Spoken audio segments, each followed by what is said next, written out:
Can you hear me?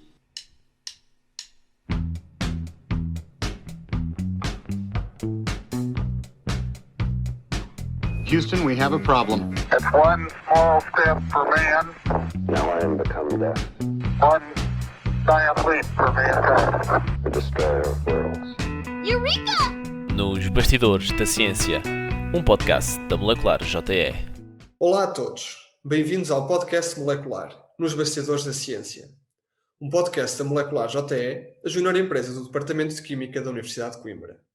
Eu sou o Bernardo Albuquerque Nogueira e ao longo de episódios quinzenais, juntamente com o Amilcar Duque Prata e o Hugo Ferreira, irei entrevistar professores e investigadores das mais variadas áreas da Química para levar a vocês os bastidores da investigação científica e mostrar como a ciência pode mudar o mundo, respondendo a muitos dos problemas dos nossos dias. O nosso convidado neste primeiro episódio é o Alexandre Silva, investigador do Centro de Química de Coimbra, que está na fase final do seu doutoramento em Química Medicinal, mais propriamente na interseção das áreas da fotoquímica com a química dos materiais. Olá, Alexandre. Em primeiro lugar, obrigado por teres aceitado o nosso convite para este primeiro episódio do podcast Molecular. O tema da tua tese de doutoramento é um novo impulso para a terapia genética. Queres começar por nos explicar o que é a terapia genética?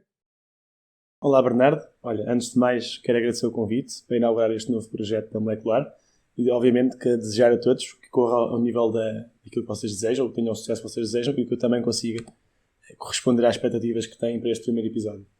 Muito simples, olha, a terapia genética é, na linguagem mais leiga, aquela que nós usamos mais comumente e correntemente, é a utilização do ADN, que para quem não sabe é o ácido desoxirribonucleico, como um medicamento, ou isto é, como um agente terapêutico.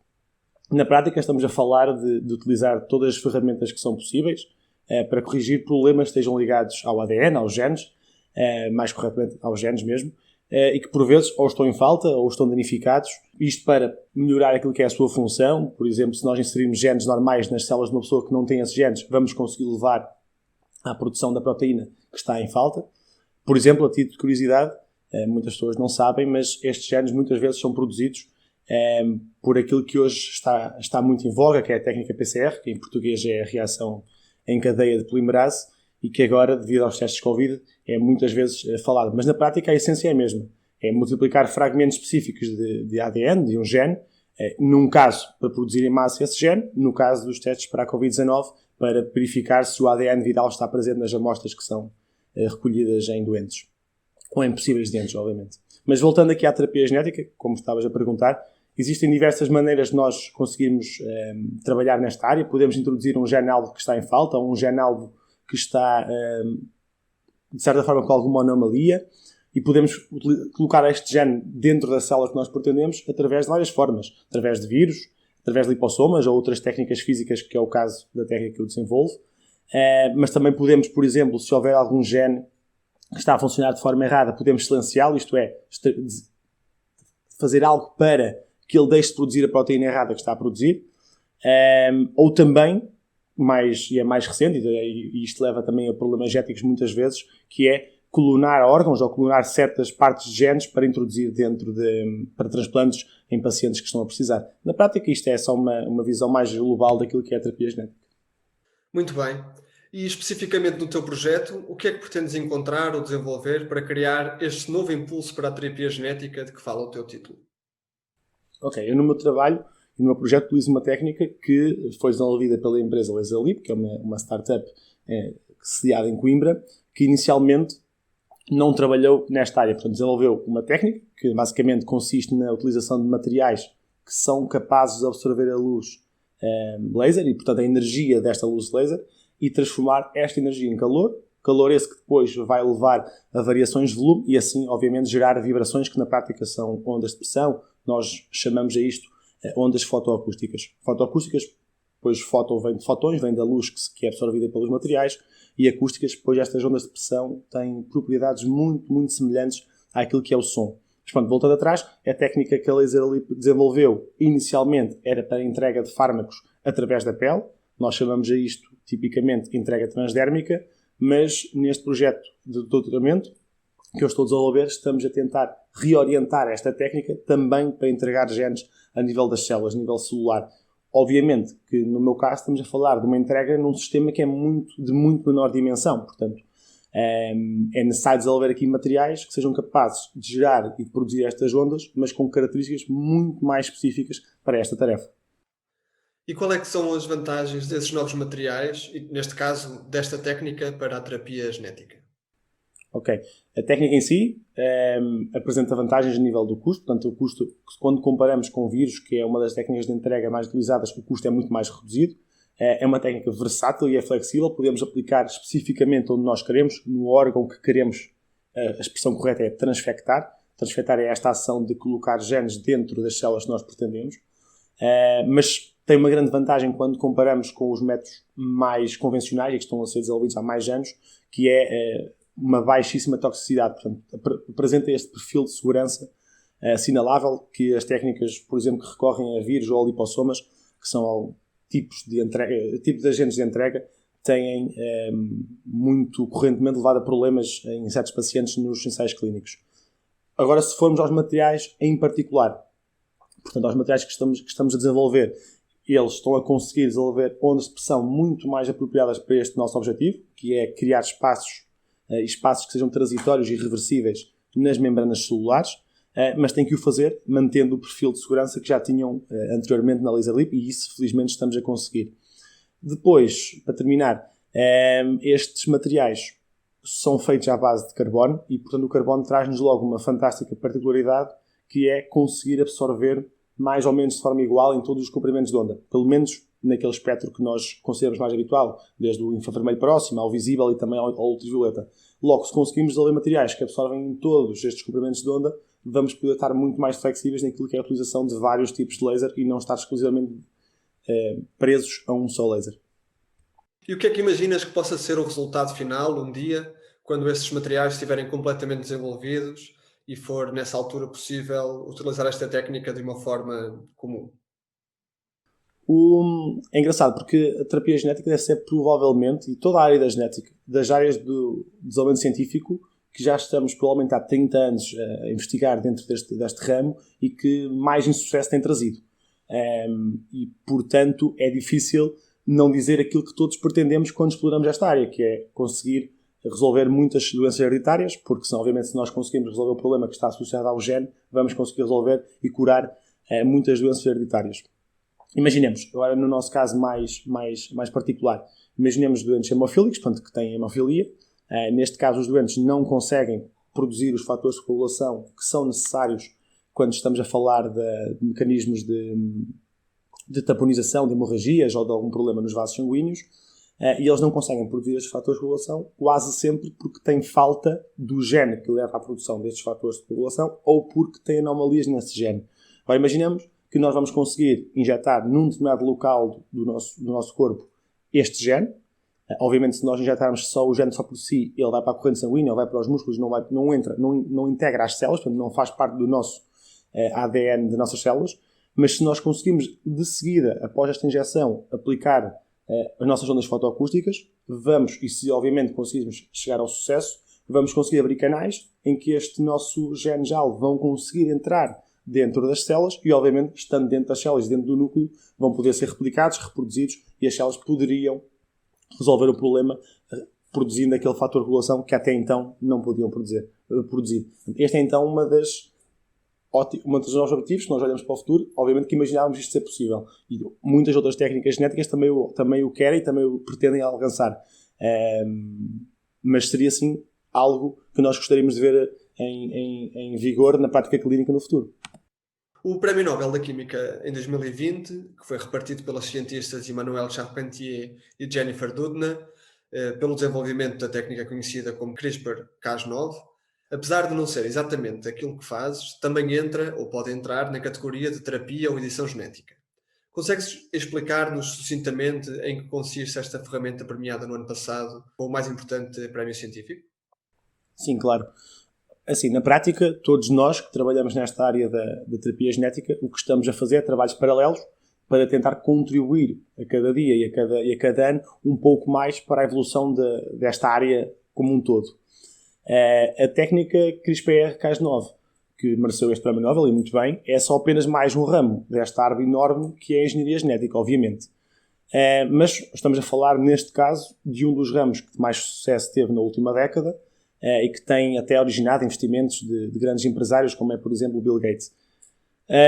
Apesar de, engraçadamente, já no passado terem aparecido diversas técnicas para edição de genes, esta em particular provou ser a que é a mais eficiente, a mais específica, pela forma como é versátil e como é fácil de desenhar até hoje. Portanto, foi capaz de, por exemplo, naquela pequena pesquisa que eu fiz, ela é capaz de reescrever o código genético todo de uma célula em poucas semanas, quando até recentemente as técnicas que nós utilizávamos, ou que eram utilizadas nesta área, rapidamente perdiam a sua colonização, vamos dizer assim. Na prática, nesta técnica, o que podemos fazer é controlar onde é que uma proteína específica consegue cortar o genoma. Nós podemos definir uma zona, a partir daqui vai recortar o genoma num determinado local, e depois é possível, através da técnica, inserir nesse recorte um determinado gene que nós pretendemos, e depois, no final disto, novamente uma espécie de cola, colar estes pedaços que ficaram inicialmente cortados. Portanto, podemos inserir num determinado excerto que nós definimos um gene que até então, obviamente, não estava lá.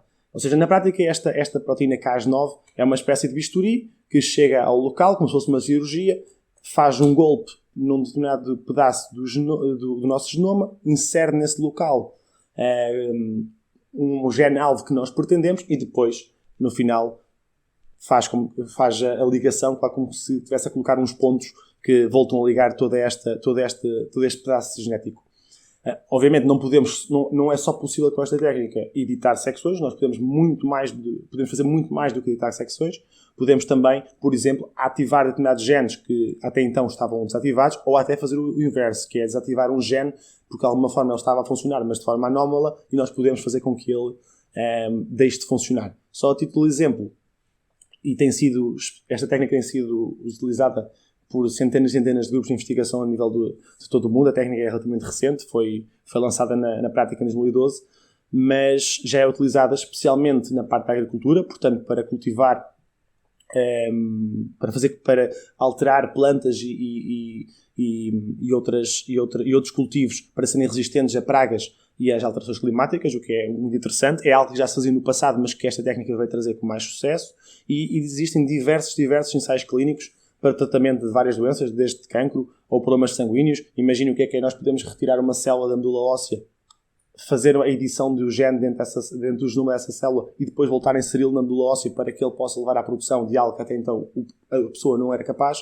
Portanto, isto é algo que realmente é fantástico e que esta técnica veio trazer com maior sucesso, e que penso que nos próximos anos vamos ter os primeiros resultados a sério a nível clínico nesta área. Certamente faz crescer a nossa esperança, claro que sim.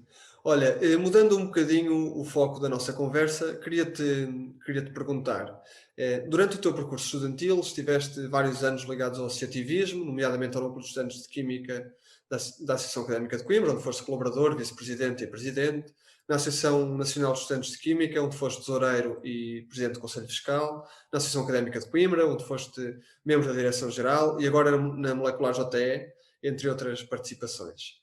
Crees que estas experiências foram uma mais-valia para o teu percurso científico? Isto é, achas que te ajudaram a desenvolver competências que te ajudaram no trabalho laboratorial e na escrita? Sim, sem qualquer sombra de dúvidas, concordo totalmente. Mas acima de tudo, desenvolveram o homem que eu sou hoje, portanto, formaram e estruturaram aquilo que é hoje a minha personalidade, a forma como eu lido e como eu interajo com os outros, porque estas experiências, obviamente, acabam por moldar aquilo que são as nossas competências sociais, desde a nossa capacidade de comunicação. Obviamente que a capacidade de comunicação é algo que é essencial no mundo da ciência. Nós temos que mostrar o nosso trabalho. Se não mostrarmos o nosso trabalho, é como se ele não existisse na prática. Também há a capacidade de liderança e trabalho em equipa. Também duas características que hoje são fundamentais na ciência. Mas depois também, obviamente, evoluís naquilo que é a gestão e planificação do teu trabalho científico, na organização e seleção daquilo que são as tuas prioridades de investigação a cada instante. Também, obviamente, no desenvolvimento de um pensamento mais crítico e de mente mais aberta, porque acabamos por lidar com diversos assuntos, diversas circunstâncias que nos levam a pensar em soluções diferentes para resolver, e isso depois também tem um transfer claro para o mundo da ciência. Também nos acelera muito aquilo que é o nosso processo criativo, portanto, o facto de termos que muitas vezes ultrapassar alguns obstáculos que temos no mundo do associativismo, recorrendo muitas vezes a soluções muito criativas, faz com que nós trabalhemos aquilo que é o nosso processo criativo e, obviamente, não sendo essas soluções as mesmas que vamos encontrar no mundo científico, o processo para lá chegar é muitas vezes o mesmo. Portanto, eu acho mesmo que passar por estas experiências, como outras tantas que existem, mas que nos levem a lidar com coisas diferentes, a ter que decidir em cada momento coisas diferentes, é algo que é muito enriquecedor para aquilo que é o nosso mundo da ciência. Obviamente para qualquer profissão, mas o mundo da ciência não é uma exceção. Muito bem. E para além desta tua devoção ao associativismo, sabemos que também tens outra paixão, o futebol. Foste atleta durante toda a tua juventude e agora, para além de treinador, és também dirigente de um clube. Conta-nos como é conciliar o desporto com a ciência. É verdade, porque e a pergunta enquadra bem aquilo que é a minha ligação ao futebol, em particular, mas também ao desporto em geral, como é óbvio. Eu sempre fui um atleta, provavelmente sem muita qualidade, mas a verdade é que desde muito cedo que já projetava para a minha vida, ou para parte da minha vida, algo que fosse ligado a esta área, quer fosse no treino, muitas vezes também falei na arbitragem com os meus pais, quer fosse mesmo no dirigismo, que é onde mais tarde e onde mais recentemente também senti que provavelmente seria onde eu teria maior aptidão, maior competência e onde eu acho que poderia acrescentar algo de forma mais clara. Inclusivamente, se voltarmos atrás naquilo que foi a minha vida, eu quando selecionei o curso para o ensino secundário, desporto era a minha segunda opção, estava inclusivamente à frente de Ciências e Tecnologias, que era a minha terceira opção, portanto, já nessa altura eu achava que desporto teria um papel determinante no meu percurso. A vida dá muitas voltas, e eu acabei por entrar na minha terceira opção, que era Ciências, e acabei mesmo ligado ao mundo da ciência, que depois me acabou por deixar vários anos, durante o meu percurso académico, durante especialmente o início do meu percurso académico, acabou por me deixar vários anos afastado deste mundo do desporto e deixar este mundo para segundo plano. Quando estava a iniciar o doutoramento, já no meu segundo ano, decidi então ir cumprir uma tarefa, um objetivo de criança, que era tirar o curso de treinador de futebol, e desde aí, basicamente nos últimos 3, 4 anos, tem sido um percurso engraçado, intenso, que tenho feito, obviamente, em paralelo com este caminho na ciência. Inicialmente, o desporto tem sido uma espécie de hobby, portanto, pelo menos este trabalho no desporto e no treino tem sido uma espécie de hobby, ocupava essencialmente algumas noites durante a semana ou mesmo o fim de semana, e portanto foi sempre e será sempre neste âmbito compatível com o trabalho laboratorial. Mais recentemente surgiu a oportunidade de me dedicar a esta área quase em exclusivo e aí naturalmente tive de tomar algumas opções, mas ainda assim são duas áreas que me apaixonam e eu diria que o futuro está reservado certamente para uma delas ou até para as duas. Muito bem. Obrigado, Alexandre, mais uma vez, por teres aceitado o nosso convite e por teres partilhado connosco um bocadinho da tua experiência enquanto cientista e não só. Desejamos-te os maiores sucessos, tanto no laboratório como fora dele. Muito obrigado, Bernardo. Mais uma vez um prazer enorme estar aqui e bom sucesso também para este projeto novo da Molecular JTE. Obrigado nós. Ao longo deste podcast, iremos também sugerir um livro de ciência ou divulgação de ciência. Hoje, o livro que sugiro é O Ponto Azul Claro, do saudoso Carl Sagan. Este livro, Pale Blue Dot, na versão original, apesar de publicado em 1994, está ainda incrivelmente atual.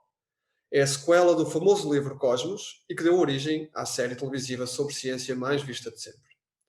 Neste livro, Sagan, baseado no conhecimento atual sobre o Sistema Solar, combina ciência e filosofia para nos transmitir a sua visão do lugar do ser humano no universo, prevendo o que pode ser o nosso futuro enquanto espécie e comunidade.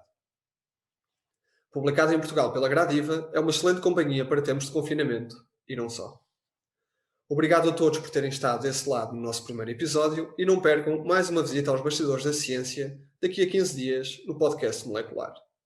Até lá, para além de poderem subscrever o podcast, podem visitar-nos e contactar-nos através da página da Molecular JTE, tanto no Facebook como no Instagram.